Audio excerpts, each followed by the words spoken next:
Kalau kita mulai memahami metafisika yang bersumber atau asal dari agama, memahami dari sisi agama maksudnya ya.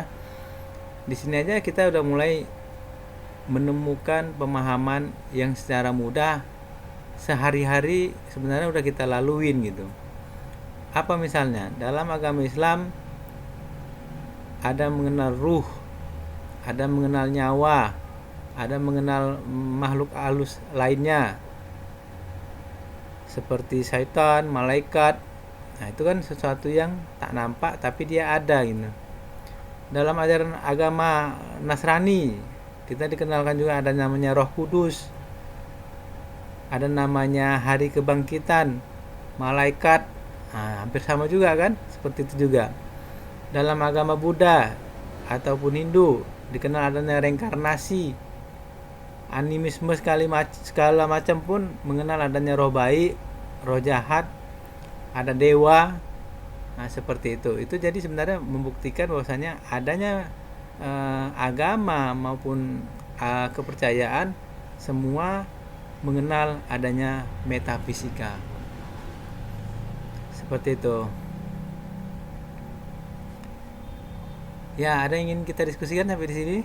Izin bertanya Pak, Fran, ada yang ingin tanyakan? jadi jika kalau ada orang yang kesurupan itu jiwanya gimana tuh? Ada yang jiwa yang datang sama kita atau jiwanya yang lagi rusak gitu? Adanya orang kesurupan gitu ya? Iya. Ya, pertanyaannya lebih spesifik gimana, Frans? Kalau ada orang yang kesurupan itu jiwa orang yang misalnya ada yang bisa melihat roh-roh jahat gitu Pak. Itu jiwanya kenapa tuh? Iya. Kok bisa masuk gitu? Jadi hampir sama dalam hukum-hukum fisika ya. Dalam hukum fisika kita mengenal dimensi yang lebih tinggi menguasai dimensi yang lebih rendah. Ya.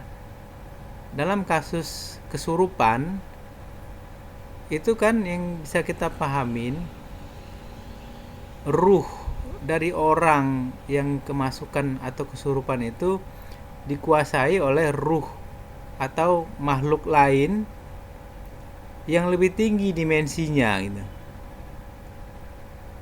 Jadi dia dia dimasukin gitu, dimasukin.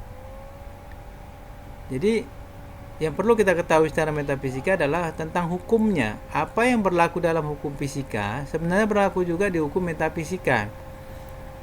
Nah, jadi ruhnya itu dimasukin oleh ruh yang lebih tinggi gitu. Nah, makanya dalam agama kita selalu diajari bagaimana berdoa. Kenapa? Karena segala sesuatunya yang paling tinggi adalah Tuhan. Nah, Tuhan akan melindungi diri kita bagaimana terhindar, terjaga dari dimensi yang lebih yang lebih tinggi daripada keadaan di jiwa kita, di ruh kita gitu. Nah, seperti itu secara pemahaman mudahnya.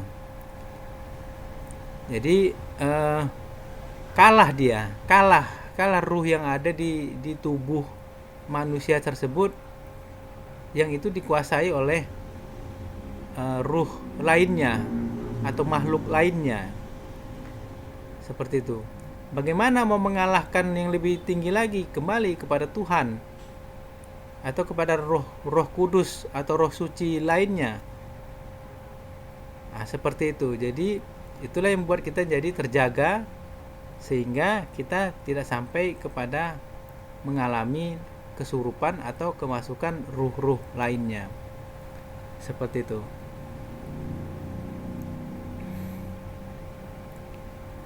Jadi Pak, Gimana? untuk yang animisme itu gimana caranya? Gimana? Yang animisme yang tidak percaya Tuhan itu Ya, penyelesaiannya gimana? seperti saya bilang tadi, metafisika bukanlah agama ini. Animisme sekalipun itu mengalami proses metafisika ini. Kenapa? animisme itu mengenal adanya roh baik, adanya roh jahat. Ada dewa bagi mereka. Seperti itu. Jadi kalau roh jahat itu mereka hindarin gitu. Kalau roh baik itu ya mereka dekatin gitu. Bahkan dikasih persembahan dan segala macam. Kalau dewa itu mereka dekatin gitu. Nah, seperti itu. Karena mereka menganggap dengan mendekati roh baik, dengan mendekati dewa, mereka memperoleh perlindungan sehingga mereka menjadi aman, tidak diganggu dan segala macam yang mungkin menurut mereka kehidupan ini harus berjalan dengan baik. Seperti itu.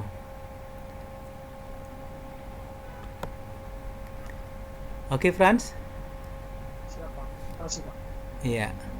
Ada lagi?